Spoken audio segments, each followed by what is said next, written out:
this video, we are going to be discussing some incredibly serious, horrifying Kabbalah secrets. There's such a lack of understanding about true Kabbalah. I have an expert in Judaism and Kabbalah. The research he has compiled in this is astounding. He has the most knowledge about Kabbalah, I think maybe more than any Gentile of all time, unless there's somebody else out there that I need to be referred to. And it's such a disappointment that so many other people in alt media, so many other people out there that aren't talking about this, aren't talking about Kabbalah. So I appreciate you for being here. Thank you so much. It was a very generous introduction. I hope I can live up to it. So I've been doing so much reading on related books. Can you think of another expert that's, I mean, besides rabbis, there's hardly ever even really any knowledgeable critics out there that know about Kabbalah. That's what I wanted to say in the introduction also. I'm always reading all these other books and they're always vindicating and validating what you're saying, and I'm seeing clips of rabbis explaining all these things, and the fact that you're right about all this. So, you know, so many people, they hear the word Kabbalah all the time, but they don't actually understand what it means. Like, if you had 20 seconds to explain to somebody, like say you grab the microphone and you're on national television, what would you say about Kabbalah that people need to know? Kabbalah is a system of beliefs which derives from the Orphic mythology of the Greeks, from Gnosticism, from Neo-Pythagoreanism, from Pythagoras, from Plato, from Middle Platonic thought, and from Neoplatonism. And I'm going to start to explain that today. And what that really means is it's a system of beliefs as to how the world was created and as how the world should end. It is a cosmology and an eschatology which primarily derives from Greek beliefs, but it is twisted in a very negative way to try to justify their pre-existing hatred of Gentiles and their pre-existing desire to exterminate Gentiles. So, an extermination plan of the Gentiles in the plan to rule the world at the end of the 6,000 years. Some of the origins coming from the Canaanite religion as well. Absolutely, yes. It's all paganism. Mm-hmm. They largely discard the Torah, except that they look at the Torah as an allegory. There was a Jew named Philo the Jew of Alexandria, Egypt. And at the time that he lived, which is the lifetime of Christ, Alexandria was the largest Jewish community in the world, larger than Jerusalem, much larger. And it housed most of the Jewish intellectuals. And Philo the Jew incorporated Canaanite religion, the oral traditions of the Jews, and Platonic philosophy in an environment where Neo-Pythagoreanism and Middle Platonism were thriving. And he utilized the Torah as an allegory, just as Jacob and Esau represent Jews and Gentiles. He went through the Torah again and again and said that it was an allegory to these Greek ideas. Tohu and Tikkun is vitally important to what I'm going to be discussing today. It's directly to creation and the destruction of the present world that we live in, and the creation of the Gentiles, and the ultimate destruction, annihilation, genocide of the Gentiles. Yeah, I was going to say, I wanted to specifically get into Tohu and Bohu, Tikkun Olam, and then most importantly, the symbolism of the shells and the husks of the Kelly pot, and what that means, and what that symbolism, the implications of that symbolism are for the non-Jews. But to get there, you have to kind of explain like the whole creation story, you know, summarize it at least, if you could, wherever you want to start off the top of your head. You have an image of the reverse, the backside of an American dollar bill? Yeah, it's up. Okay. If you look to your left, you'll see a pyramid. And the capstone on that pyramid is an eye emanating light. I'm going to go back to the Greeks now and back to Alexandria and this climate where we have Neo-Pythagoreanism and Middle Platonism and Philo, and explain what all this symbolism means, because it relates directly to what you just put up about Tohu, Bohu, and Tikkun Olam. The eye on the top signifies the one, which is known as the monad in Greek and the Ein Sof in Kabbalah. You'll notice that it is emanating rays of light. Those are the emanations of the one which produce being. The remainder of the pyramid is produced by the emanations of those rays of light in a hierarchy of being. Now, the one is got several attributes. It is perfect unity, meaning it has no parts. It is not differentiated. It is eternal, meaning that it does not change or exist in temporal time. It is ultimate goodness. It is only good. And it is composed purely of light. And you will notice that this pyramid is made of layers. Those layers represent the emanations that pass from the top towards the bottom. Remember that emanation relates to descent down the hierarchy of being. And in the Greek system, the first thing to descend as an emanation is called nous. And that means mind or intelligence, and it contains the logos and the demiurge. The nous then emanates the world soul. And the world soul, the nous, and the one, they are referred to as the hypostases.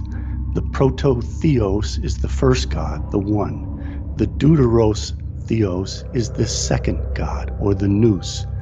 And then we have the world soul. The important thing to note right now is that as these emanations pass down towards the bottom, they become further and further differentiated into more and more parts. We see that the one is breaking apart, and the light of the one is breaking apart, and that will ultimately produce sparks. We also should note that the chain of being then passes from the world soul to the lesser gods below it, the angels and demons below the lesser gods, and then human beings to animals, to plants, to rocks and minerals. And bear in mind that this is a constant descent, getting further and further away from God as the emanations proceed down their chain. At the very bottom, at the foundation, we see what the Greeks referred to as matter. Remember the attributes of God. God is eternal, God is unity, God is good, God is light, God is undivided, He exists in eternal time. Matter is exactly the opposite. Now, matter is what the Jews call tohu and bohu in the first paragraph of Genesis. And in the Greek conception, it is a pre-existing substratum, which in and of itself is nothingness, what the Kabbalahs would refer to as a non-entity. This matter is pure evil. It is absolute darkness. It is the furthest distance from God that one can get, and it is non-being. And that is the realm of the Gentiles. So the Jews view themselves as the capstone of the pyramid, as the one, and they view Gentiles as matter, as non-being, pure darkness, pure evil, ever-changing. And they believe that they can use kind of a black magic on Gentiles to completely convert them into this matter of nothingness and thereby make them cease to exist.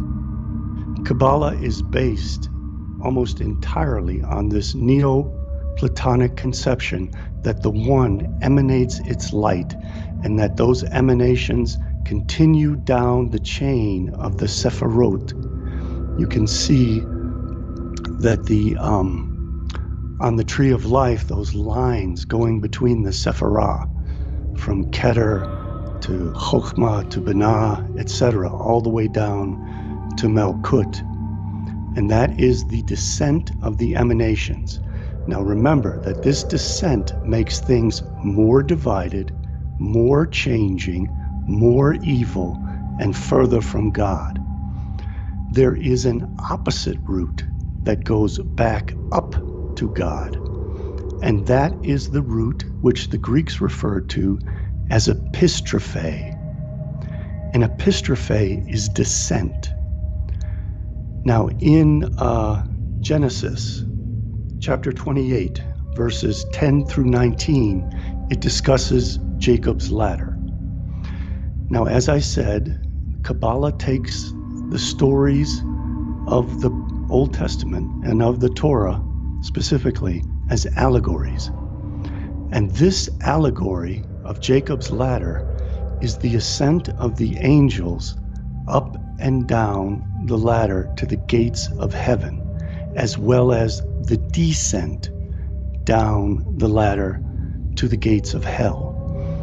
And you'll notice in this picture, again, we have the one as a body of light like the sun emanating its rays of light. And as the emanations proceed downwards, they approach the darkness of matter, and they start to separate further and further, creating more and more differentiation.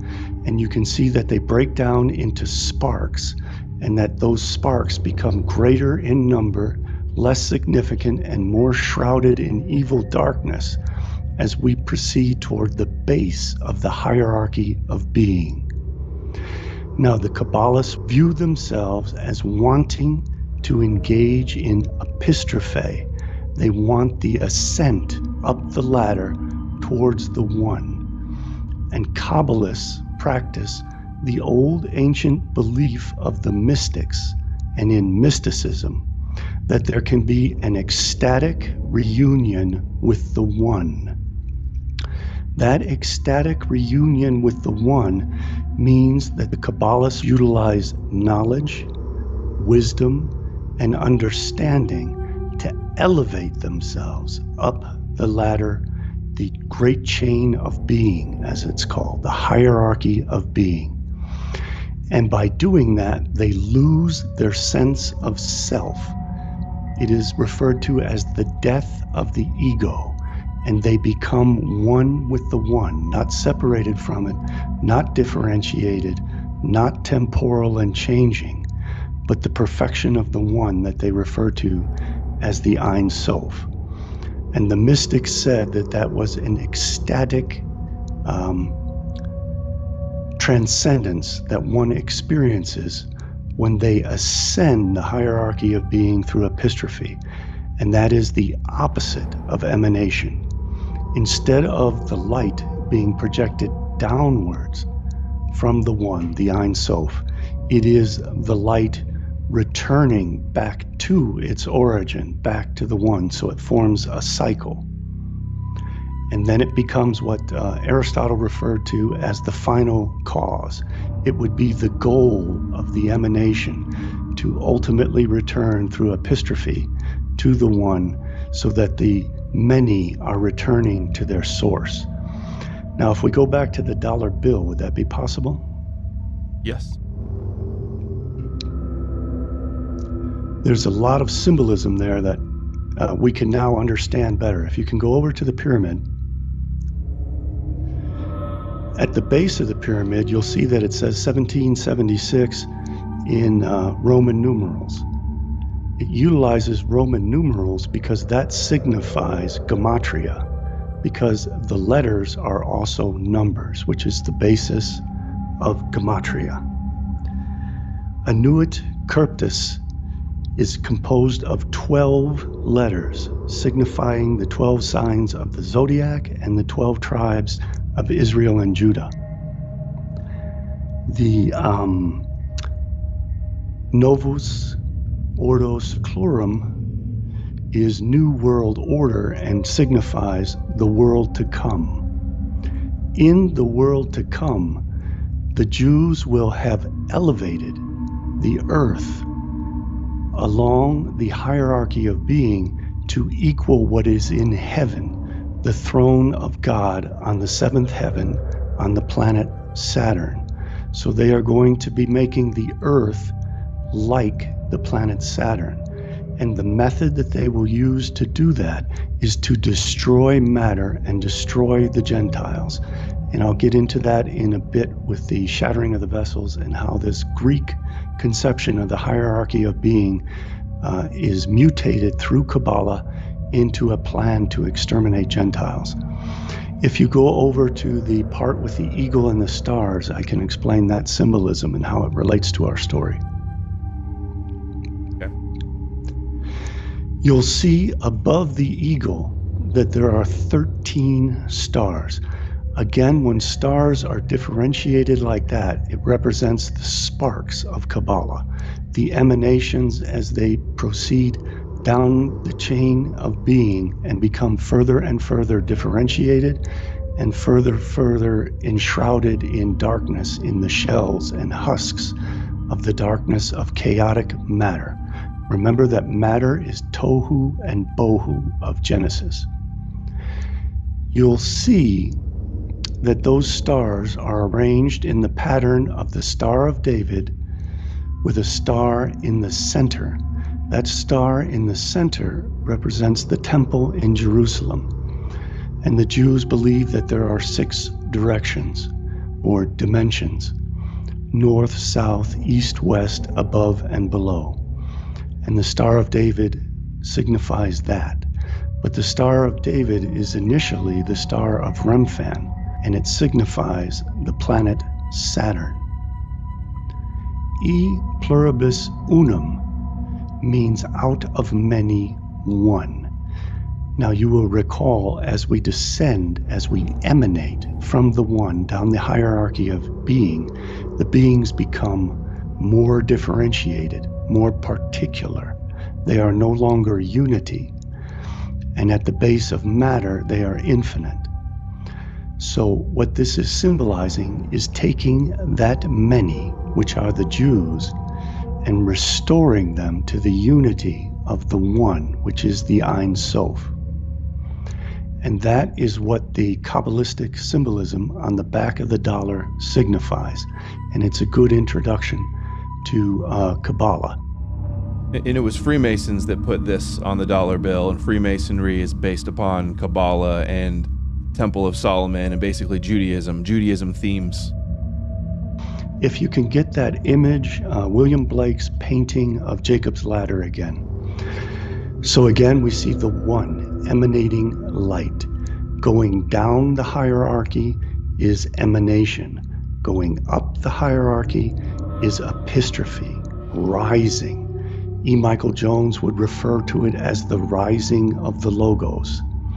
That means that the little seeds of the Logos, which contains the divine plan and the forms in the form of logoi spermatikoi, which means seeds of the Logos, go down.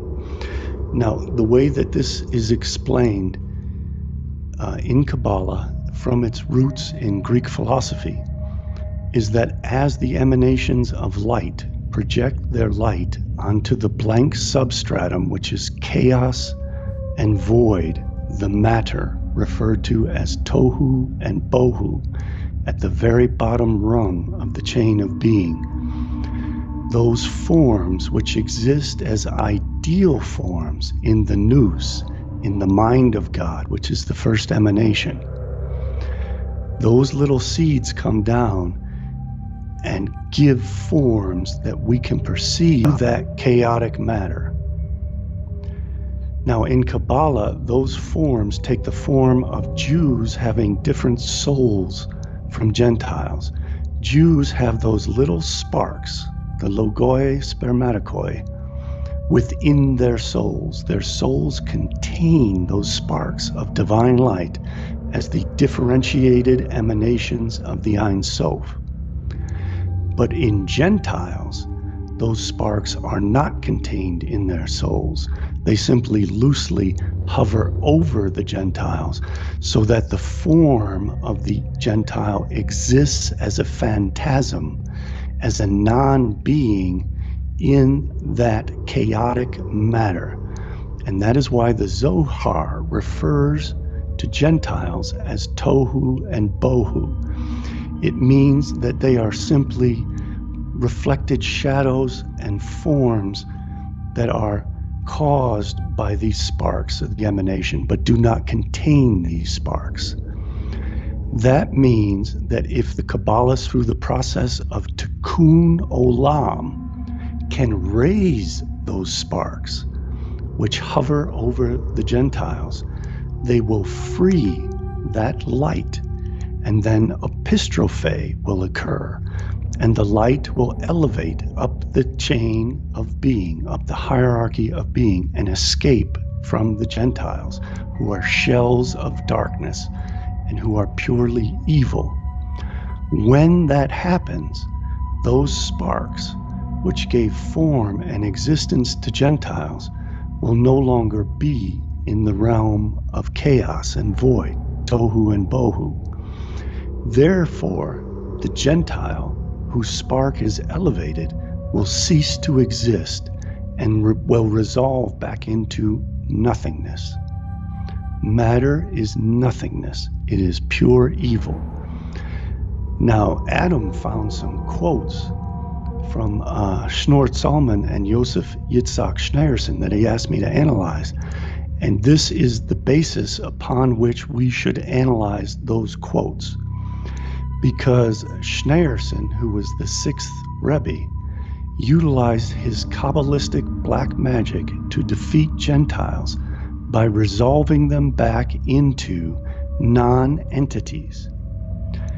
And if we read the precise quotes, we will see that what he is referring to is taking the divine sparks away from Gentiles so that their matter, their tohu and bohu, resolves back into nothingness, because Gentiles are what he calls non-entities, what Plotinus, the Neoplatonist who forms the basis of Kabbalah, would call nothingness, matter. So this is from a book, someone sent me this on Twitter, An End to Evil, Reshi's Goyim Amalek, which interesting that, you know, they're saying Amalek is Goyim and they're all evil. The first Hasidic discourse, this was delivered in 1920 by the 7th and final Rebbe Schneerson, right? It was the father, or the father-in-law of Schneerson, Rebbe Schneerson, the 7th? Father-in-law, yeah. So what he says here, he says, Amalek is the first among the nations, and in the end he shall be destroyed, the root of the 7 evil nations. And they're separate from. It says, the same is also true, though keeping in mind the distinction between holiness and its opposite, with the other side on the tree of life, with regard to the forces of unholiness, which are collectively termed Kelipa. Amalek, personifying the toughest Kelipa, is the spiritual source and root of all those nations, yet he is distinct from them. So that all the nations, they say, are basically Amalek or Edom. The conclusion of the above verse, and in the end he shall be destroyed, seems to imply that the Kelipa of Amalek contains no element that can be salvaged by means of the divine service called beririum, the sifting and refining of the material by elevating the divine sparks embedded within it. The Kelipa of Amalek, so it would appear, cannot be rehabilitated into something positive and thereby brought to a state of rectification, tikkun. Rather, the only rectification of Amalek is its utter eradication and destruction. This is hinted at in the verse, and in the end he shall be destroyed. Amalek's consummation is its destruction. Comments? What that is saying, remember, tikkun is the ascent up the ladder of the hierarchy of being. So by raising the sparks, you are now depriving matter, chaos, of those sparks. So it is the end of Gentiles, because the ideal forms will no longer be presented to matter. So the creation of the Gentiles will be destroyed. And the end times and tikkun is the process, the inversion of emanation. It is ascending the ladder and not descending the ladder. And in that story of Jacob's ladder, the angels are ascending and descending. Descending is falling. So what the Rebbe is calling for is for Gentiles to continue to fall until they are eradicated, while at the same time the earth and the Jews are raised up, ascend the ladder towards the source of the light, and become rectified and redeemed in that process, as Gentiles are destroyed in that process. And it says that they are non-entities in here as well. That is a reference to Gentiles as being what the Greeks called matter, nothingness. Now let's start to get into the cosmology of Kabbalah, and then we'll end up at the eschatology of Kabbalah.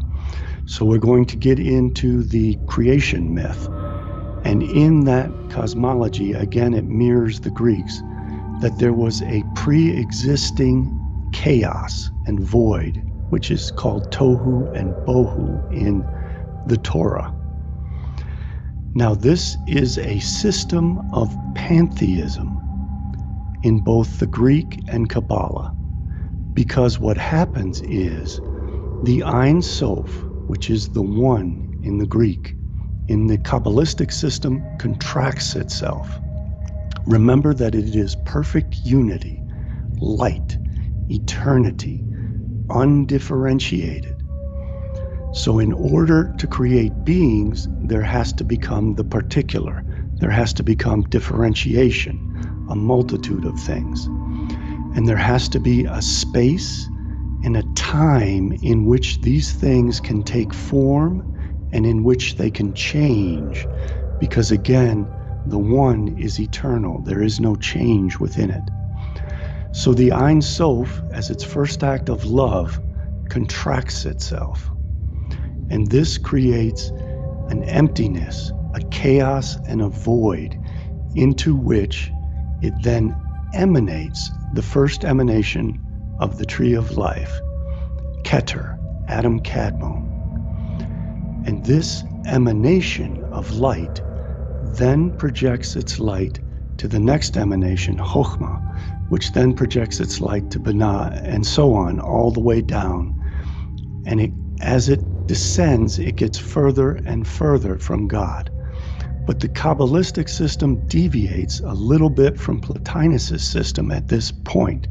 And this is all an innovation by Isaac Luria, which is most certainly based on Neoplatonism and the emanation theories of the Gnostics, of the Neo-Pythagoreans, and of the Middle and Neoplatonics. Now, what Luria said, so that he could get around this idea of this pre-existing chaos which exists in Genesis and which mirrors the Greek, especially in Plato's Timaeus, which is the substratum of matter, which is purely evil and has no forms until the demiurge takes the forms from the mind of the one and imposes them as light on this darkness to give them forms. Think of it this way. If you take a light and you shine it on this primordial matter, which is chaos, these ideal forms which exist in the mind of God take on somewhat corrupted and less ideal forms, but they become something in this darkness, and they turn non-being into being. But if you remove the light, that immediately again returns to darkness. And that's what the Jews want to do to Gentiles. They want to turn off the light that was turned on to this chaotic darkness and restore it back to chaotic darkness for Gentiles. Well, they themselves elevate their sparks back towards higher levels of this emanation. And they also want to lift the world up the level of being so that it matches the seventh heaven and the throne of God on the planet Saturn. So that is why Tikkun Olam is always talking about elevating the sparks and releasing the divine sparks from the darkness. This is all Greek cosmology. And what they are doing is now they are saying the end times are approaching. So we have to reverse the process of emanation. For the Kabbalahs, the angels are no longer going to be walking down Jacob's ladder. They are going to be ascending Jacob's ladder. Now, there is a bridge that exists in Kabbalah, which also existed in Plato's Timaeus. Plato called it the Great Divide between the divine realm, where the one and the nous existed, and then the lower realms of the gods and created beings and the intermediary beings going down towards matter. Jacob's ladder is considered a bridge that crosses this great divide. And in Kabbalah, there is a hidden 11th Sephirah known as Dayat. And Dayat means knowledge. So the Kabbalists believe that with knowledge, they can cross over this bridge from the lower 7 emanations into the higher 3 emanations. So we have out of the many returning to the one. And that's vitally important to understand. And again, we have to look to the Torah as an allegory. In the Torah, in the book of Genesis, it states that in the Garden of Eden, Yahweh forbid Adam to eat of the tree of knowledge. And the gods did this because they were afraid that if Adam ate of knowledge, he would be able to use knowledge, Dayat, as a bridge across the great divide, and therefore ascend up the chain of being and become one of the gods. So the gods were afraid that knowledge can enable human beings who are intermediary beings and lower beings to ascend and become higher beings, to become gods. And one of the attributes of gods is that they are eternal.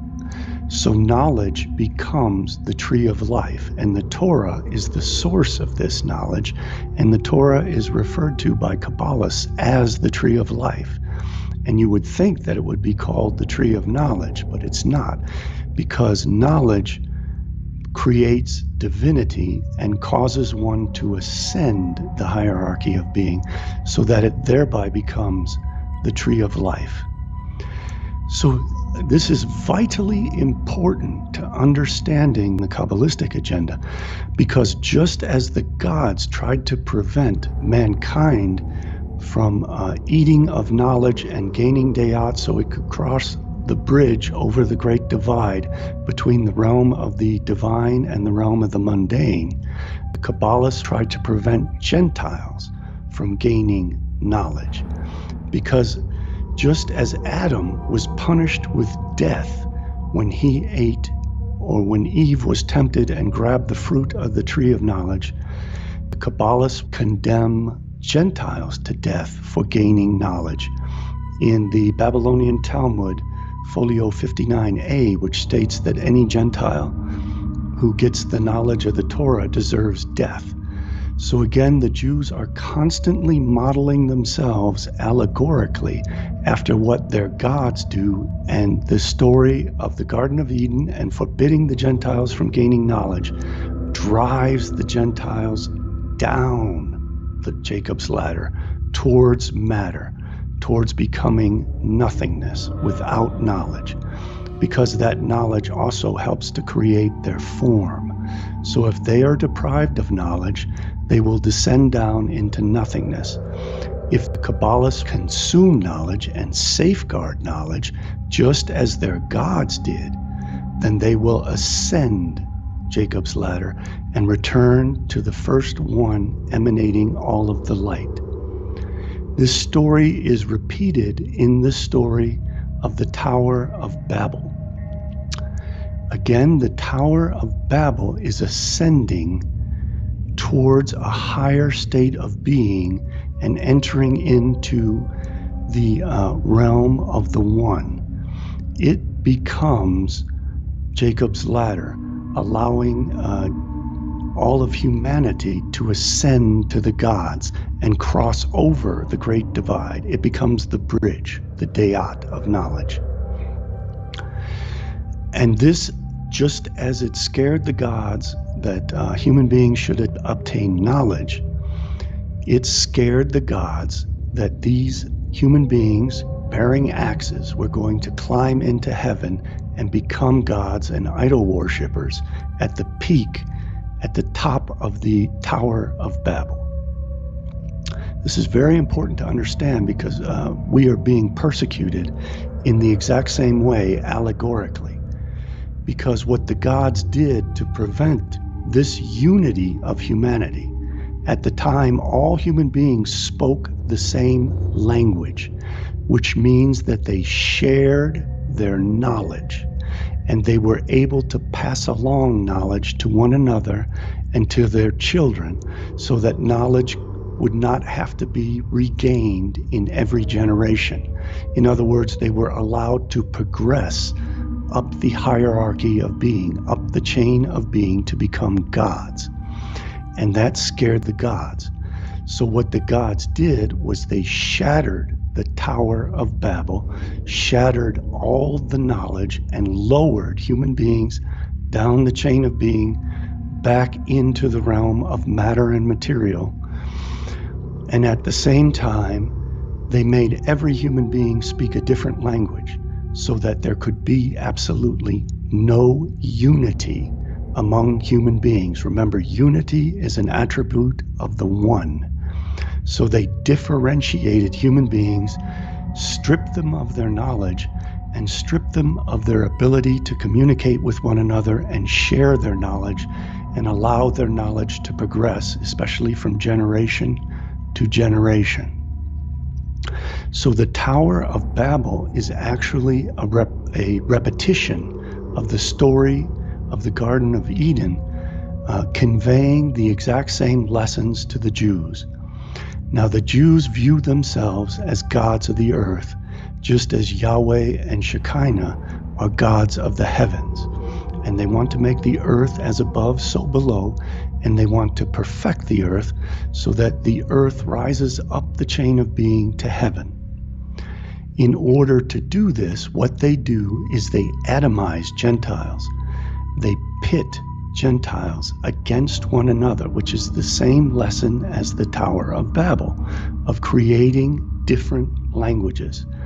And they do this on the internet by creating echo chambers.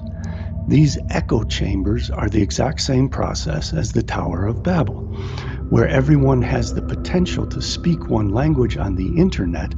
They start to ban certain forms of speech, and they create echo chambers where people searching for information get fed directly back into the same cycle of information that their group is permitted to engage in, but they are not allowed to communicate with others. And this is the process of the Tower of Babel, of differentiating the Gentiles to make them more like evil matter and drive them down the chain of being away from the unity of the One. I have a question. Where did you read about these things, the dollar bill and the Tower of Babel? There was a book that I read just recently that was written by, I think, Farrell and DeHart, called Transhumanism. And that book, I think they got the chain of being wrong. They inversed it, and they think the lowest level is the highest level, and they made several other mistakes. But it talked about the Tower of Babel and the fact that the Tower of Babel leads into plurality and the division of the one, and is utilized by the gods as a means of keeping human beings from progressing. In terms of the dollar bill, those are all my unique insights as far as I know. But it became immediately apparent to me when I thoroughly came to understand and read Plotinus's Aeneads. Plotinus wrote 6 books in the form of 9 tractates each. Aeneid means the nines. And in this, Plotinus lays out his theories of the hierarchy of being and of the trinity of the one, the nous, and the world soul. And when I pieced that together and I considered Plotinus's conception of matter as nothingness and matter as pure evil, the furthest distant thing from God on the chain of being to the point where it becomes non-being, it all clicked for me. And now I should explain the cosmology of the emanations. So as I said, the Ein Sof contracted itself to create a space for differentiation, for particular things, for a plenitude, a multitude of things to exist, and in which they could change in space and time and reorder themselves. That vacuum that he created is referred to as the Tzimtzum. And he then projects an emanation of himself into that Tzimtzum that becomes the Adam Kadmon and the Sephirotic tree of life. These emanations are of powerful, divine, radiant light. And Isaac Luria introduced matter, the Greek matter, the pure evil, into his system in the form of vessels, which contained this radiant light in the 10 Sephirah that become the Sephirot. So that these vessels form a shell, a husk, a container for this light. And the top 3 containers held, but the lower 7 containers, which are the lower 7 Sephirot on the Tree of Life, shattered. And when these lower 7 vessels shattered, they formed the Tohu and Bohu, which is the primordial chaotic matter of the Greeks.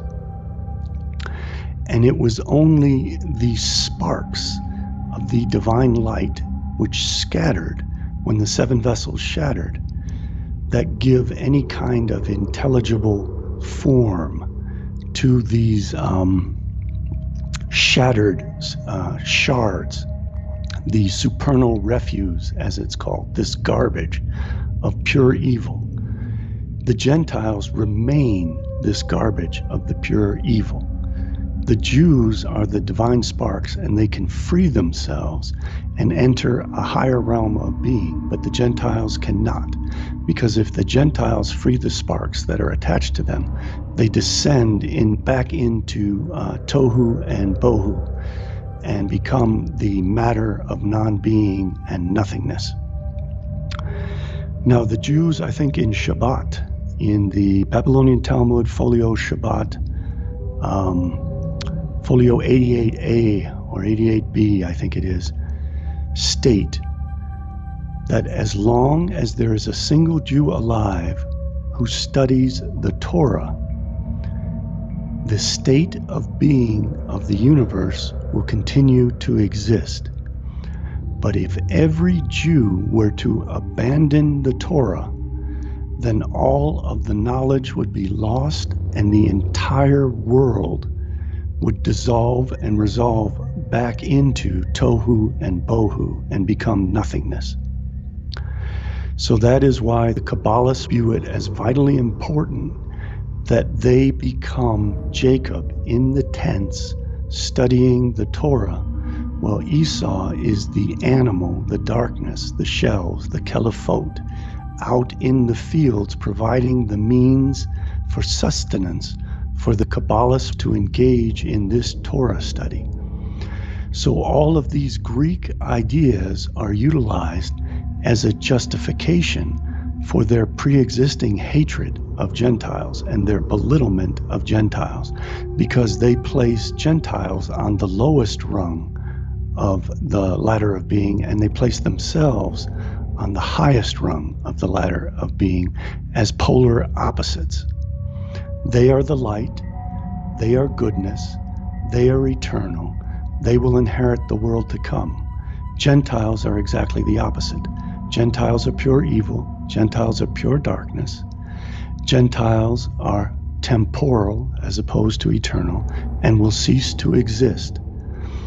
And the world to come can only be created by removing the darkness from the present world and elevating the state of being of the present world to the heavenly world.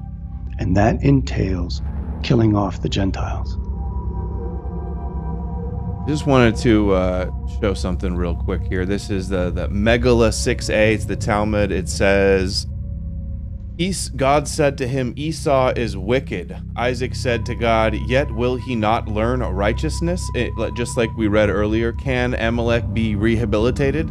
They say, there is no one who can find merit in him. God said to him, in the land of uprightness, he will deal wrongfully. So he'll be an idol worshiper in the world to come, and that's not allowed. Meaning that he is destined to destroy Israel. Isaac said to God, if that is so, that he is that wicked, he will not behold the majesty of the Lord.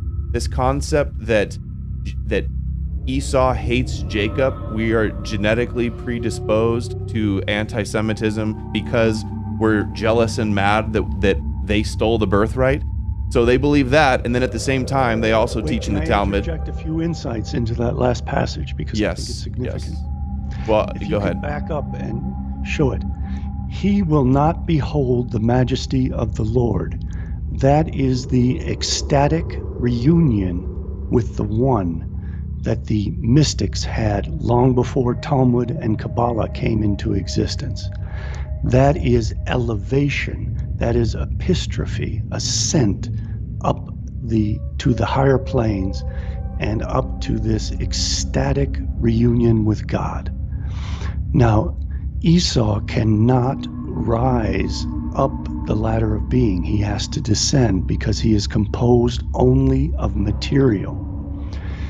In theology, we have three basic theories in Christianity and Judaism, Gnosticism, and Platonic thought. We have creation ex materia, which means that creation is made out of the pre-existing chaotic substance of darkness, which is matter. We have creation ex deo, which means creation from God, which is the emanation theory, that God projects its divine light, and these sparks of light become the Jewish beings. That is pantheism. And then in Christianity, which Orthodox, not Gnostic. Gnostic Christianity retains the dualism of ex materia and ex deo.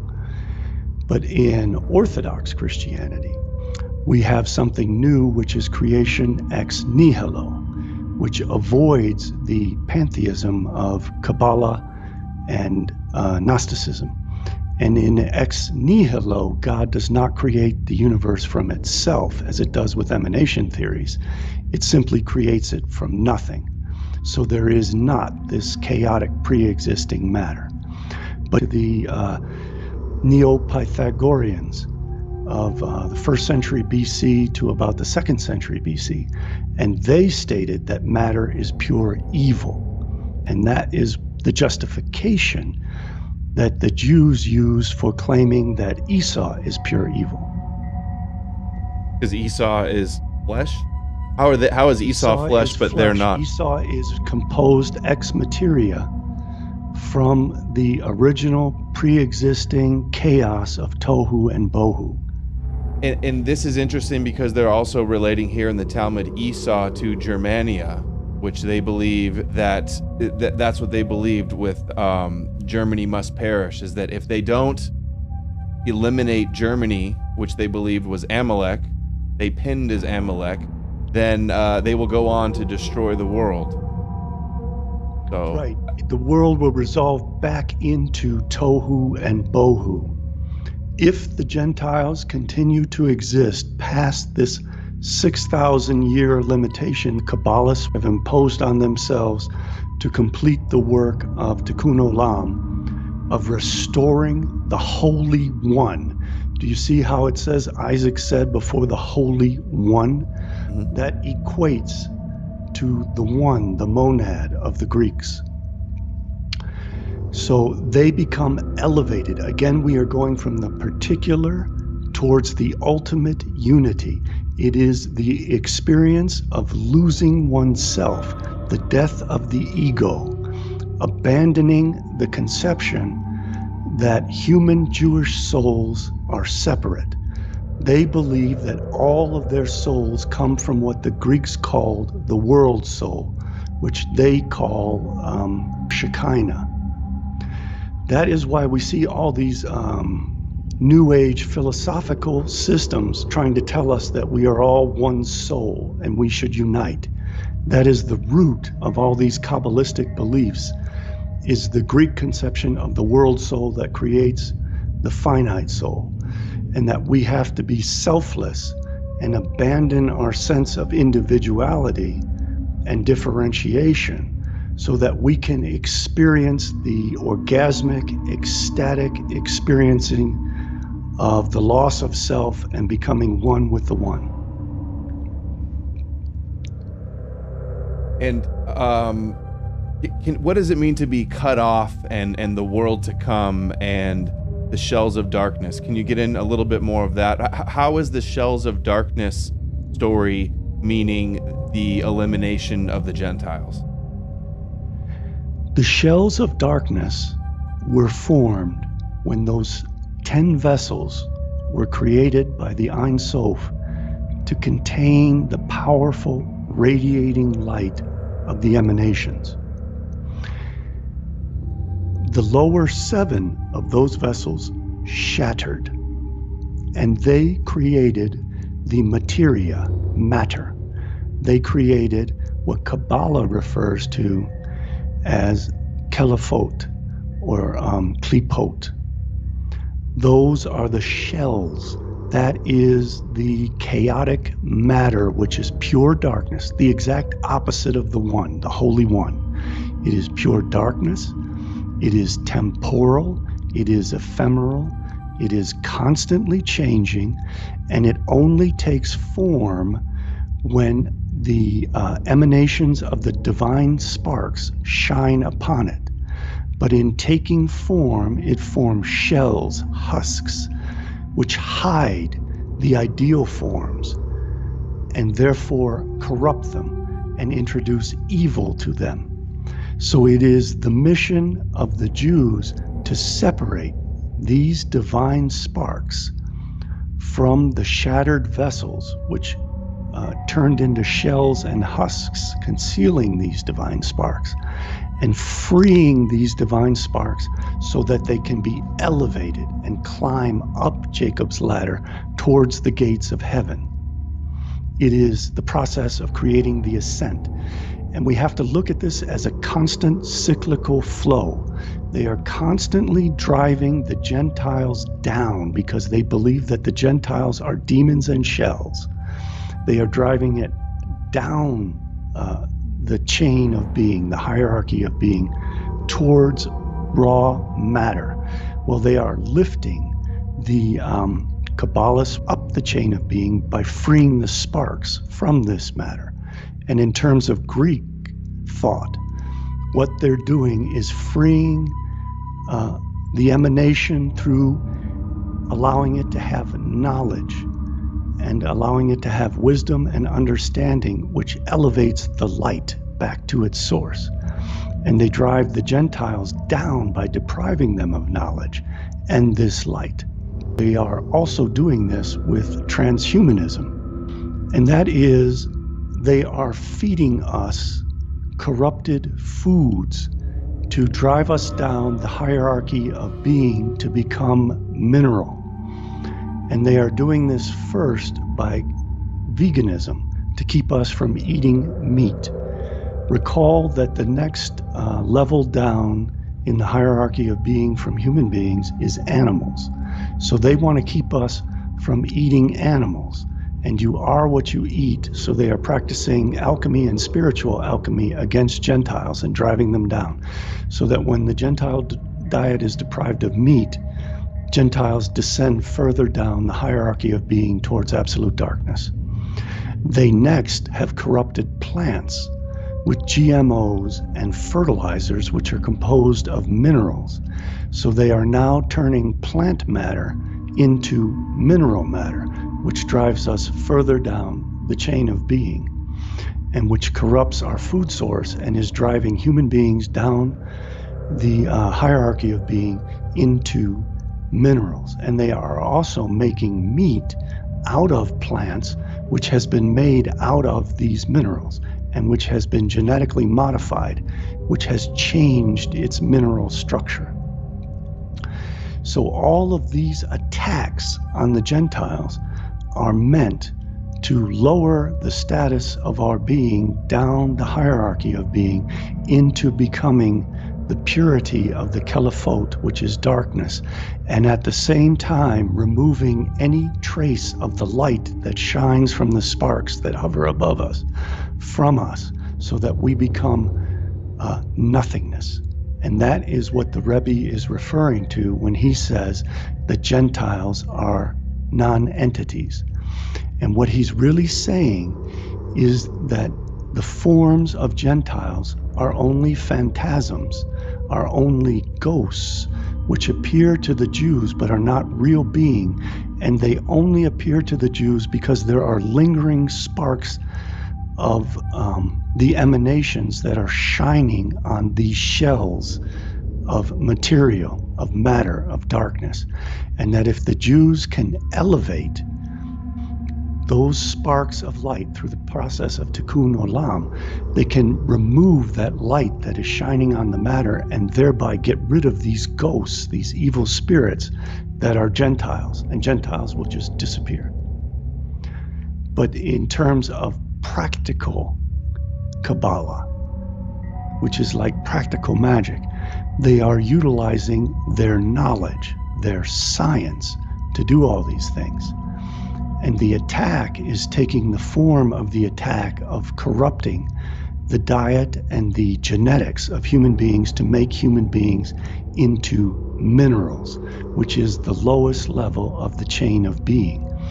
And they also do this with transhumanism by taking away natural childbirth and creating hybrid cyborg organisms. They are going to combine organic matter with silicon matter and with computer chips and things into a new form of being which has no independent will, which has no soul, which has no divine spark of the soul. And remember that the world soul is the third emanation in the divine realm, and it creates the finite souls. So what they are again doing is stripping Gentiles of the emanations of light and driving them down the chain of being into becoming programmable minerals. So what they are doing is forcing the DNA of Gentiles to be combined with machines into cyborgs, which they will say are now superior, but which will be programmable and integrated into the singularity. And through the singularity, they will be able to program all of these cyborg robots. And that is the ultimate form that the darkness of the Gentile Esau will become. It will become these robotic slaves of the Kabbalahs, and they will have sex slaves, They will have work slaves, etc., etc. They will even have slaves who utilize their heightened intelligence through integrated computer systems within their being, which will have no soul and have no independent will, to figure out better ways of destroying the Gentiles and performing tikkun olam. It will become an ever-escalating, like the birth pangs, an ever-escalating series of catastrophes for Gentiles, which in which in turn elevates the Jews. You mentioned science. It doesn't the Vilna of Gaon? Is that how you say it? Gaon. It means genius. It's Hebrew for genius. Didn't he say that something about like the 600 or the 999 steps to Moshiach will be Moshiach ben Yosef of science or something like that? Yes, it's all Moshiach ben Yosef will take the form of science, which again is the idea that knowledge makes human beings like the gods and elevates them up the chain of being. This is already enabling the Kabbalahs to breed their 600,000 twin souls in new androgynous bodies. The Jews believe that Adam Ahelion, their Adam, which is different from Adam Belial, which is the material satanic Samael and Satan, creator of the Gentiles, they have God as their creator, and they are the result of the emanations of the light. They believe that there were 600,000 souls in Adam that composed all of the souls of the Jews. Now, this is repeated in the Torah in many places, especially in the story of the Exodus, where Moses takes 600 Jewish males out of Egypt. Those 600 Jewish males that he took out of Egypt are the half souls of the 600,000 Jewish twin souls that were contained in Adam. The Jews believe that they have to return themselves to androgynes because they believe that the unity, remember the one, the unity is perfection, is only attained when male and female are one, in one androgynous form. And in their gods, that takes the form of the reuniting of the male god Yahweh with the female goddess Shekinah in the temple when they will have sex again, when the temple is rebuilt and these 600,000 Jews are restored to Israel. This is vitally important for people to understand, especially Jews at this point, because those 600,000 are all going to be produced out of men. The Kabbalists have figured out ways of turning skin cells into eggs, and they are going to make eggs out of Jewish men and then take Jewish men's sperm to create these androgynous beings in laboratories. And they already have the technology to do this. They've already created, they have created artificial wombs and artificial means of generating human beings out of the skin cells. And this can potentially be done from a single male. They view the Messiah as being the representation of Adam, and the Messiah contains within him all the 600,000 souls of the Jews. So it is possible that Kabbalists are going to completely exterminate all of humanity, including every single Jew except the Messiah, and then they are going to create their immortal, transhuman 600,000 Jews out of the cells of a single Jewish male who will be the Jewish Messiah. And that's also very similar to the story of Noah, where Noah's family created the entire population of humanity. And I suspect that's exactly where this is headed. And the Jews had better take note of this and take it as seriously as the Gentiles, because this is where it's headed.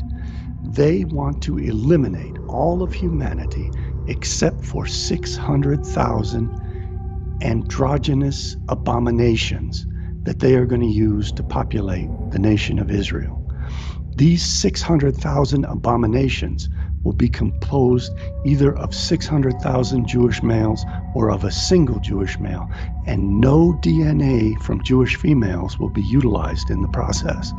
So Jews better think over that. If you think you are going to survive into a new world where you will have this glorious utopia and reign over 2,800 Gentile slaves, you are sadly mistaken. They are going to kill you as well. And another little bit of information I'd like to give to the Jewish community, especially the Kabbalahs who are plotting the destruction of the Gentiles, is the fact that I don't think any of the Ashkenazi Jews are going to be included in these 600,000 Jews. Even if they decide to make 600,000 Jewish souls out of 600,000 Jewish males, those 600,000 Jewish males are all going to be from the Sephardim. They are not going to tolerate any convert blood. But isn't this Chabad belief, and isn't Chabad largely Ashkenazi? Yes, Chabad is heading itself into a trap. I'm certain of it. The trap of who? The trap of the Sephardim. Sephardi Kabbalists? Absolutely, yes. The Sephardic Kabbalists who formed the Dernmei and followed Shabbatai Tzevi were always opposed by the Gaon of Vilna, who represented the Mishnagdim. And the Hasidic Jews were duped into becoming the Frankists of the Shabbatai Tzevi movement, the Jews of Poland and Galicia, etc., and Romania and that whole area. The Ashkenazi Jews were duped into becoming Zoharites and abandoning the Torah and doing the exact opposite of the Torah by the Sephardic Jews of the converts of Shabbatai Tzevi. Now, the Gaon of Vilna understood this, and he opposed it. But the Gaon of Vilna interpreted Kabbalah in the exact same way, that there are 600,000 Jewish souls. That's why the Gaon of Vilna said that Israel has to be founded by 600,000 Jews. But genius that he was, I don't think he ever realized that their ultimate plan was to kill off the Ashkenazim, as they did in the Holocaust to some extent, in favor, and use the Ashkenazim in the same way they utilized Gentiles to create a future world in which there will only be 600,000 Sephardim. I can't prove all that at this point, other than proving it as a logical conclusion based upon the premises a priori. I can't prove it a posteriori. To do that, I'll have to find some document plotting that, or we'll have to wait and see what happens. But based upon the way that they are engineering the technology, which has become the evil serpent and the Moshiach ben Joseph, and the Gaon of Vilna understood this very well. This is the opening of the gates of wisdom in the year 1840. This is a part of that change in the last 400 years and the 999 steps which proceed, which are described in the Zohar. The rainbow appears with its 7 colors. And those 7 colors represent the prism of the pure light of the one that separates into the spectrum of the rainbow, the 7 colors. That's how we get back to the rainbow of Noah, when mankind is recreated through one family. This is a repetition of the same allegorical stories of the Torah over and over again. That is what we're going to see when we get to the eschatology of Kabbalah, the end times. In the end times, we will again see a projection of the white light of the one through the prism of Dayat, through the prism of knowledge, into the spectrum of the 7 colors. And that's why we see the Noahide flag, the 7 colors of the flag of Noah, represented everywhere, because we're going to experience another flood of another kind, which will reformulate humanity. And it is going to reformulate humanity exclusively into 600,000 androgyne abominations that will be created in laboratories in Israel. And they have the technology as we speak now in Israel to do it. Why have they developed this technology, and why does it fit exactly with what the Kabbalah state should be the eschatological end of the world for the world to come, I find it difficult to believe it's a coincidence. And Jewish people are under the same threat as Gentiles, especially the Ashkenazim. To play devil's advocate, what would you say to people who claim that, like, this is just, fringe radical rabbis that don't have any power or influence to carry out this agenda? I would say that the rabbis carrying out this agenda are most strongly represented by Chabad Lubavitch, which directly controlled through his family, Donald Trump, controlled Vladimir Putin through his personal rabbi, Beryl Lazar, and control Benjamin Netanyahu through his personal connection to the seventh and final Rebbe who was considered the Messiah, Menachem Mendel Schneerson, and through the Likud party, which is controlled by Chabad Lubavitch. So we see that these people control directly the three most important and powerful people in the world for a period of 4 years. They have no less control over Joe Biden. Similar control through his vice president, whose husband is Jewish and believes in Tikkun Olam, which is what this is all about, and through a man named Ron Klein, Klain, who is Biden's Kushner. I'd say also that the top sages and the top rabbis in the Jewish community definitely have some level of influence over the Jewish billionaires as well that are so influential. Oh, absolutely. The top Jewish bankers are all Kabbalahs. The Rothschild family derive from Talmudic scholars and Kabbalahs. It is a Kabbalistic agenda. And in what I said before, I also want to point out that it is true that many Jews are not aware of all this and are not participating in all of this, and I am appealing to them to utilize their finances and their power to end all of this, and I am letting them know out of my love for them that this is a plan for their destruction as well as mine and as well as of all the Gentiles. The Jews are going to go down hard in the end times, the same as the Gentiles, all except for these 600,000 androgynes they're going to create.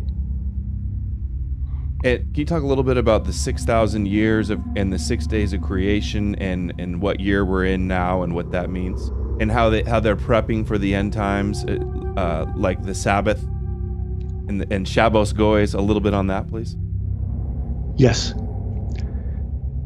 The Jews believe that the 7-day week is in fact a representation of 7,000 years. In Psalms, it states, or is it Proverbs? It states that 1 day is for the Lord 1,000 years. So that they believe that the inception of the creation of Adam starts their calendar. And that the first 2,000 years of their calendar was from Adam to Abraham and the age of the patriarchs. And that the next 2,000 years was from Abraham to Jesus, which was the age of Aries.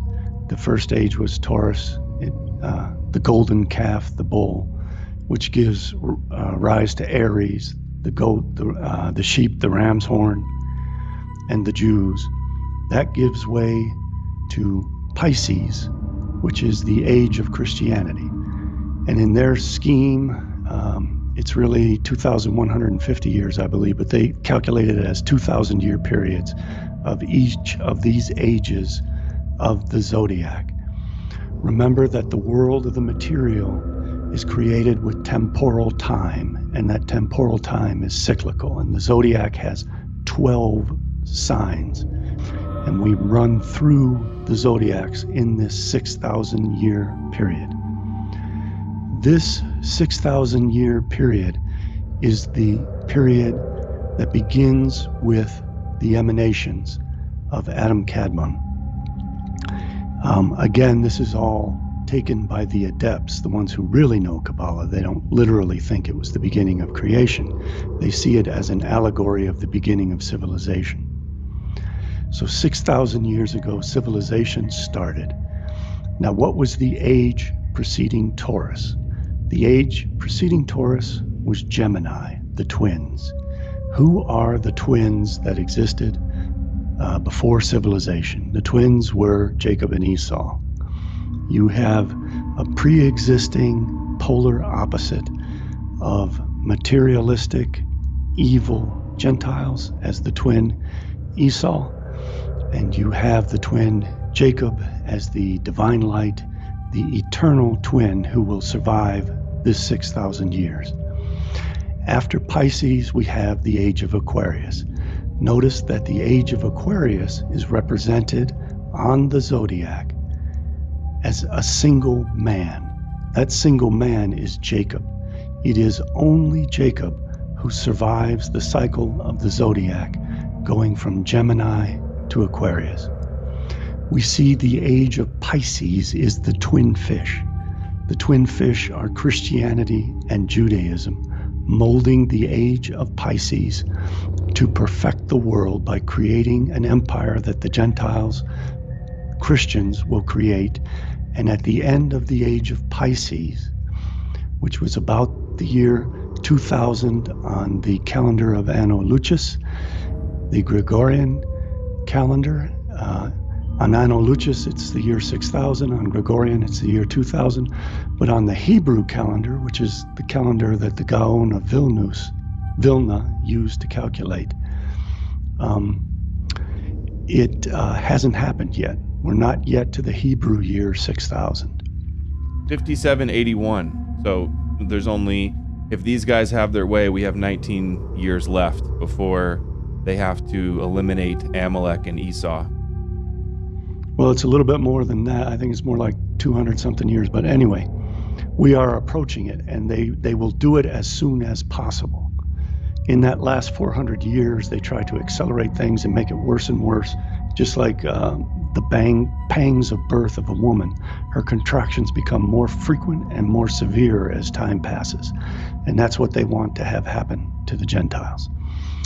Getting back to the zodiac, all of this relates to an Orphic god, Phanes Protogenus, the bringer of light and the first begotten.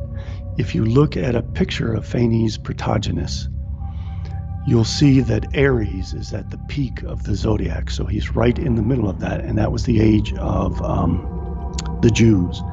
And we are transitioning from Gemini to Aquarius. In that transition, in those 6 days, the 6th day is the millennium we're in, the 6,000th set of years. That is the year of work. Because the Kabbalahs must rest on the 7th day, the Sabbath, they have to do all kinds of preparations on the 6th day, the day before the Sabbath, which is what we're in. That's the day that they have to work extra hard so that they can then rest on the Sabbath. They keep the Sabbath day holy because the Sabbath day represents the 7th millennium of the world to come, after the old world has been destroyed by their work. And again, it's important to understand that Jews every week, religious Jews, Judaists, prepare extra hard the day before the Sabbath so that they don't do any work on the Sabbath. And that is what Kabbalists are doing increasingly so right now with Tikkun Olam. They are working extra hard to kill off the Gentiles. On this 7th day, that work will have restored the perfection of the Kabbalists and of the world by elevating them back towards the One, causing an ascendance up the hierarchy of being toward unity of the light. And that is what they are cryptically referring to with Tikkun Olam and elevating the sparks and repairing the world. At the same time, they will have lifted all of the divine light away from the Gentiles so that the Gentiles will have resolved back into Tohu and Bohu, which are chaotic matter, and will become nothing. They will be non-entities. They will no longer exist, and the world will have been perfected. Now, in the seventh millennium, the Kabbalahs will have slaves.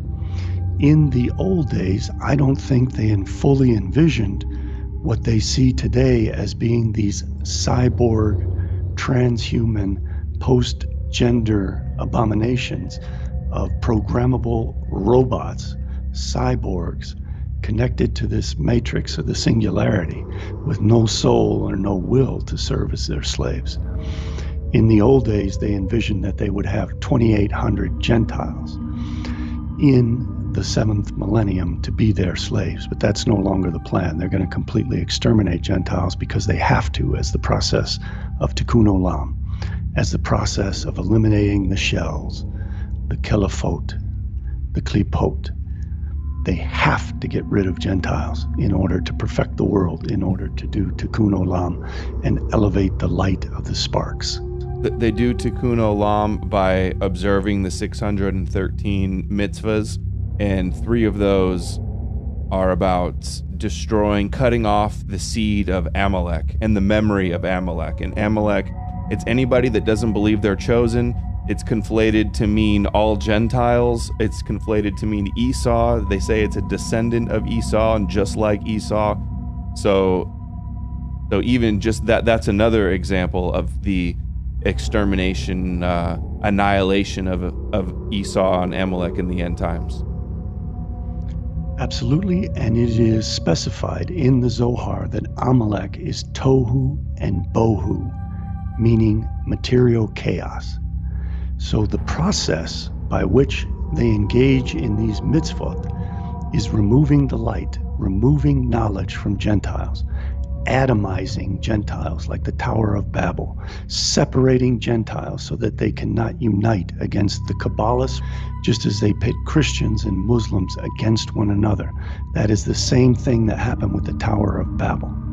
So they are stripping Gentiles of knowledge as they themselves acquire the technology and knowledge which makes them rise the chain of being to become gods, to cross over the bridge, the dayat of knowledge, from the mundane realm to the heavenly realm. Now, in terms of Shabbos Goyim, Shabbos refers to Shabbat. Shabbat is a reference to the planet Saturn, the seventh heaven, the throne of God. In Hagigah, in the Talmud, it specifies that God's throne is in the seventh heaven, which is the planet Saturn. That is where we get the name Saturday, Saturn's day, Chronos, Saturn. So when they hire Gentiles to do their work on Saturn's day, Saturday, the Sabbath, it is symbolic of the fact that in the Sabbath millennium, the 7,000 years, all Gentiles will be slaves. They will be able to completely rest for 1,000 years in the seventh millennium. And that is why they celebrate the Sabbath and keep it holy, because it reminds them that they must enslave and destroy the Gentiles, and that the Gentiles must do the work and will absolutely do all the work in the Sabbath millennium.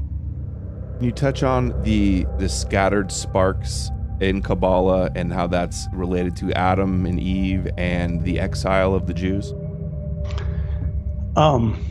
Everyone has heard the idea that Adam fell, and we've all heard of fallen angels. The idea of the fall is this idea of the descent, of getting further and further away from God as the emanations proceed down the chain of being. A much worse fall was when the vessels shattered. The shattering of the vessels in the most esoteric and occult beliefs of the Hasidics are transposed from this Neoplatonic belief in emanations in the sense and of creation ex materia, in the sense that when Adam tried to acquire knowledge and elevate himself up the hierarchy of being to become one with the one, it was a catastrophe. And it was the catastrophe which separated Shekinah from Yahweh. The androgyne of the Godhead split as a result of Adam's fall, Adam's emanation away from God by betraying God and disobeying God. That is the fall. It is a lowering on the hierarchy of being. And that lowering on the hierarchy of being happened also to the gods. They went from perfect unity as an androgyne, as Yahweh Shekinah, as one androgynous God, into the differentiation, the particularization into two beings as two distinct genders, male and female, into Yahweh and Shekinah. And that is viewed as moving away from the perfection of the one towards the evil multiplicity of chaotic matter at the bottom rung of the hierarchy of being. So it happened to the gods as well, and it was Adam's fault. At the same time, the same thing happened to Adam. Adam was initially an androgyne. He was created in the image of the androgynous Godhead. So he was both male and female. When he tried to acquire knowledge and was tempted by the serpent to obtain knowledge so that he could become like the gods and cross over the bridge from the mundane realm to the divine realm, he fell. And when he fell, he split. He again went further away from unity into multiplicity, into differentiation. And he became male and female. He became Adam and Eve. And the 600,000 souls of the Jews also differentiated into male and female half souls of their twin souls. All of that has to be rectified by the Jews so that they return back to the one, to the unity of being androgynous. And all their 600,000 souls will be contained in the Messiah and released very soon, I'm afraid. The Gentiles have a different process of creation. The Gentiles are created by an entity known as Adam Belial. Adam Belial is the demon that is also an androgyne, composed of the dark opposite of Yahweh and Shekinah, which are the male god, god of darkness, but it is Satan. It is Samael is the male aspect of Satan, and Lilith is the female aspect of Satan. And Samael rides the serpent Lilith in the Zohar to tempt Adam in the garden and bring about the fall. When that happens, and Eve is separated from Adam, this Adam is the Adam Ahelion, the supreme man, and is created by the emanation of Adam Kadmon into the Tzimtzum from the Ein Sof. There is a different creation now that happens between Eve and the serpent. And remember, the serpent is composed of the male and female elements of Samael and Lilith. This serpent visits Eve and copulates with Eve, has sex with Eve, and produces the child Cain. Cain is now composed of and created ex materia from this chaotic tohu and bohu, which are Satan, Samael. So within the seed of Gentiles is this satanic seed of Satan, Samael. Samael and Lilith are Adam Belial. Belial means wicked. So they are the seed of the evil man, the wicked man, the unnecessary man, meaning the man that will be exterminated. Notice that there are more Gentiles than Jews. That is because as you descend down the chain of being, you get more and more differentiation away from the one, which represents greater and greater distance from God and becoming closer and closer to pure evil. Pure evil is infinitely divided. It is chaotic. It is constantly changing and rearranging. So that is the elements that the Gentiles are composed of.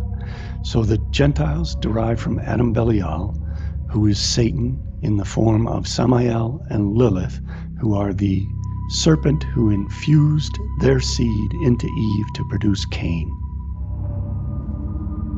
And Cain is the ultimate father of all Gentiles and is composed of the Caliphot. The Caliphot, again, are the shells of the vessels that the Ein Sof created to contain the light of its emanations into the Tzimtzum. And this again relates to the Greek conception of matter and creation ex materia. Jews are created ex Deo as the emanations of the Ein Sof divine light into the Tzimtzum.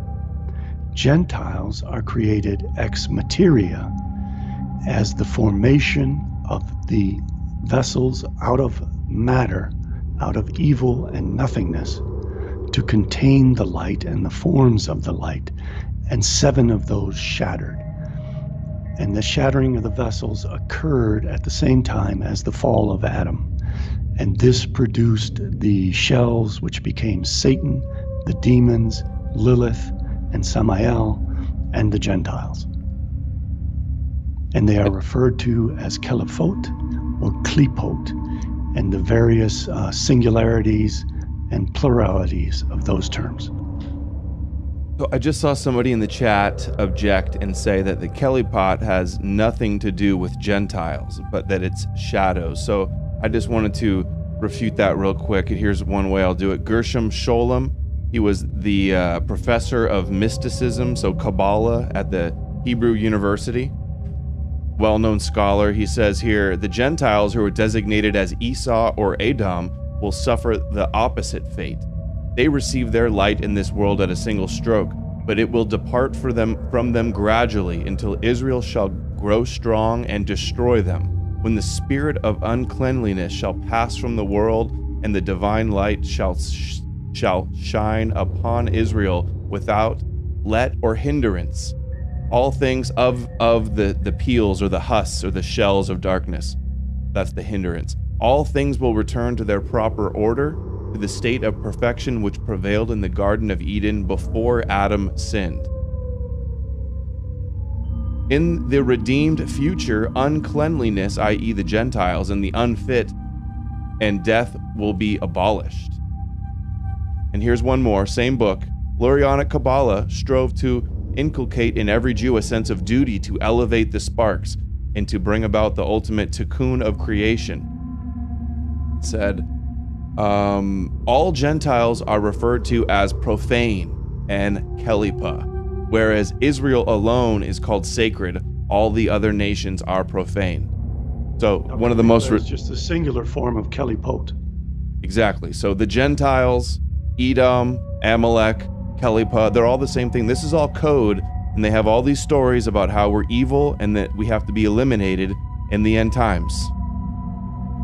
And that code also relates to the idea of keeping knowledge away from the Gentiles, and it also relates to the story of the Tower of Babel, where they are speaking a language which is unintelligible to Gentiles to conceal their plans for the destruction of Gentiles. Here again it says, the last divine sparks of holiness, when the shattered vessels, the light and the vessels shattered, which fell at the time of Adam's primordial sin into the impure realm of the Kelipot, the Hylic forces of evil whose hold in the world is particularly strong among the Gentiles. Again, associating the Kelipot with the Gentiles. So the scattering of the light. To note the phrase "have not been gathered back again to their source." Yeah. So we are going from the one to from the many back to the one. We are ascending the hierarchy of being, which is on the back of the dollar bill. E pluribus unum, out of many one. So the Jews are being restored to the one, while the Gentiles are being scattered and destroyed to become nothingness, and to descend through the gates of impurity into the realm of the Kelipat. This is explained in the clip with Rabbi Laitman, where he says that they are the aliens of light from another dimension that are here and have to connect with one another to lift each other up. Exactly. They are higher beings. They are intermediary beings that are higher on the hierarchy of being and will become higher still as they elevate the sparks of their divine emanation.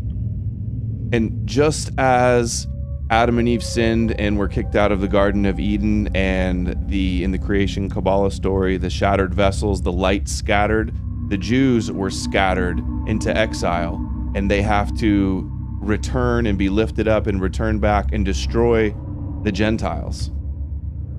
Absolutely. It is a process of losing the self to restore the unity of the one. Collecting the sparks of Shekinah, which is the Jews, from the Hus, the Gentiles, in which they are held captive, as in captivity and exile, by the dark power or the other demonic side, which is, in Lurianic Kabbalah, is the Gentiles. The other side of the tree of life, the three satanic spheres. Better than the tree of life, think of the hierarchy of being. At the top, you have God. At the bottom, you have Satan. That's the real other side.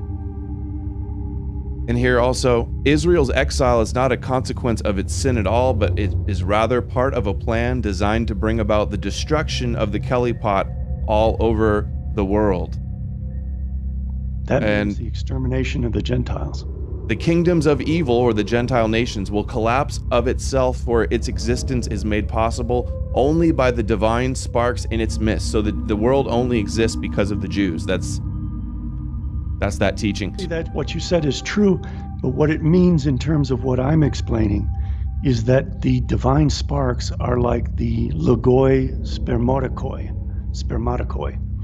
They are Plato's ideal forms that have been brought down to the material of matter at the lowest rung of the hierarchy of being. And these ideal forms, though they are corrupted, create the forms that we perceive. Now, by taking away the knowledge that the Jews have, and by taking away these divine sparks which scattered from the emanations when the vessel shattered, what they are doing is removing any connection to the ideal forms in the mind of God to matter. And in so doing, they are restoring matter to its primordial existence as nothing, complete chaos and void, which is nothing. So by stripping Gentiles of knowledge, they are casting Gentiles into hell and non-existence. You, a couple times, you don't mean to, but you have referred to the Jews as the scattering of the vessels. What the Jews are the scattering of the sparks that occurred when the vessel shattered. The Gentiles are the scattering of the vessels. They are the materia. The Jews are the light, the divine emanation. My mistake. No problem. I'm sure that's what you intended, but... And then now, here's just a little bit from, check this out. This is Tanya Part 1. The souls of the people of... by Shneur Zalman, the first Rebbe. Yes, this is written by the first Chabad Lubavitch, Rabbi Shneur Zalman, in 1745 or to 1812, the founder of Chabad Lubavitch. Look at what he has to say. The souls of the people of the world, however, emanate from the other unclean Kelipat, which contain no good whatsoever. Okay, I guess this refutes. See how the guy lies in the chat and says that we're wrong? Founder of Chabad confirms what we're saying. This means they want to eliminate all the Gentiles from the world to come. And people are going, why are you talking about this in the chat? They don't understand the significance and the implications of this. Well, I wish they would ask questions instead of making false assertions. And this passage in the Tanya is also vicious and stating that everything that Gentiles do, which is actually good, is actually evil. because Gentiles come from the other side, the opposite end of the spectrum of the hierarchy of being. So even when Gentiles do good things, which are based on the ideal forms, the Kabbalahs call it evil, because it has to be evil, because it derives from the klipot, the kelephot. They believe, they're so sick that they believe they can do evil and it's good, but then even when Gentiles do good or charity, it's out of selfish motivations, as it says here. Quote, "The kindness of the peoples is sin, that all the charity and kindness done by the people of the world," that's the nations, the Goyim, "is only for their self-glorification." That's what they think of us. That's a wonderful insight, Adam, that their dualism says that even when they do evil, it's for ultimate good. And even when Gentiles do good, it's for ultimate evil.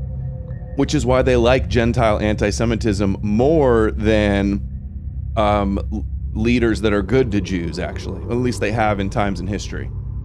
Because it keeps the Jews separate. It keeps the evil darkness away from the Kabbalists. It keeps the uncleanliness away from the Kabbalists. And here's Zalman again. Gentile souls are of a completely different and inferior order, totally evil, no redeeming qualities whatsoever. Remember, we read the same thing about Amalek and his Kelly pot. This is the evil Samael, Satan, in their view, all Gentiles. And this is what all the Chabad Lubavitchers say. The difference between an Israelite soul and the soul of all non-Jews is bigger than a human soul compared to an animal soul. And of course, Jews or Gentiles come from the three satanic spheres, and the Jewish soul stems from holiness. Again, that is all distinguishing the Jews as being higher beings on the hierarchy of being. Let's just go end with a couple of these straight from the Zohar primary source documentation. Zohar 139b, "By selling Jacob his birthright, Esau became a slave. Jacob knew that for one goat that the children of Israel sacrificed on Yom Kippur to his level, he became a slave to his descendants." This isn't just symbolic of evil inclination. This means nations and descendants. That means me and you. "And will not accuse them. And because of the level of wisdom of Esau, Jacob dealt wisely with Esau everywhere, so that Esau was unable to rule and was submissive. Jacob was not defiled by him, but ruled over him." And it teaches them to be wolves among, or lions among sheep as well. And Obadiah and Micah. Jacob looked far. Go through like a lion among sheep and trodden down, or something like that is the line. And Esau is stubble that they're going to burn us as well. Another verse. Jacob looked far ahead and saved it to the end of days, where he would rule and Esau would be the servant. It's Hashem. Hashem is the evil one, according to them. Commentary on the Torah. Yeah. And it says here, Jacob put them aside for the end of days. It's all about them ruling over in the end of days. This is, Jacob humbled himself before Esau so that Esau should later become a servant. Let the nations serve you and bow down to you. It was not yet time for Jacob or Jews to rule over the Gentiles. Jacob left this to happen at a later time. All of the Zohar is just about ruling over us in the end of times. And this is a new one I found. Pesachim is the Talmud. They were entitled to three matters. The Jews needed to do three things: to eradicate the descendants of Esau, to construct the temple, and to name the Moshiach. Now, and that's also found in Sanhedrin 20b, where it names the three things that the Jews do when they return to Palestine. They must exterminate Amalek, they must build the temple, and they must anoint the king, and they're confused as to what order those things should happen. Didn't you also find something, Zohar 143b, that talks about the world to come? Yeah, we'll end on that one right now. But just, I wanted to emphasize that usually when we hear of these three things happening, they associate the elimination of Amalek. So here we see that you can basically interchange Esau and Amalek. And Esau, rabbis saying that America and all Gentiles are Esau. The Christian European West is all Esau. And here they have in their Talmud, Edom is another code word. Edom, yes, that they're going to eradicate the descendants. Descendants means people. This is genocidal. Zohar 1:143b. But at first Jacob received above only, that means the world above heaven, and Esau received below. After King Messiah, their Moshiach, will arise, Jacob will receive above and below, and Esau will lose everything. He will have no portion and inheritance or remembrance in the world to come.